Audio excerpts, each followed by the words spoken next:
আজকে আমি এই তিনটে কাঁচা মাছ তিনটে আলাদা আলাদা ভুতুরে জায়গায় রাখবো, আর পুরো একদিন বাদে এসে দেখবো সেই জায়গায় সেই কাঁচা মাছগুলো থাকে নাকি। ও ভাই, মাছটার সাথে সাথে সুতোটাও নেই। তাই তো সবার প্রথমে চলে এসেছিলাম আমাদের এখানকার ব্রিটিশদের আমলের বহু পুরনো একটা ভূতের বাড়িতে, যেটা প্রায় 150 বছরেরও বেশি পুরনো ছিল।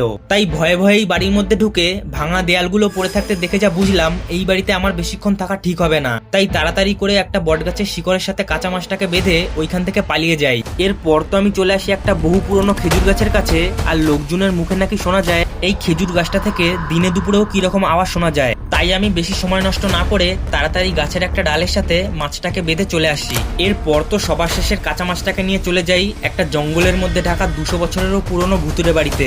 আর এইখানেও বিন্দুমাত্র সময় নষ্ট না করে তাড়াতাড়ি ঘরের সামনেই ভাঙা দেয়ালের সাথে কাঁচা মাছটাকে বেঁধে ওইখান থেকে পালিয়ে যাই। এবার আমি পুরো একদিন বাদে এসে দেখবো ওই কাঁচা মাছগুলো যেইখানে যেইখানে রেখেছিলাম সেইখানে থাকে নাকি। আর তোমরাও যদি পার্ট 2 দেখতে চাও তাহলে চ্যানেলটা সাবস্ক্রাইব করে কমেন্টে পার্ট 2 লিখে যেতে ভুলো না।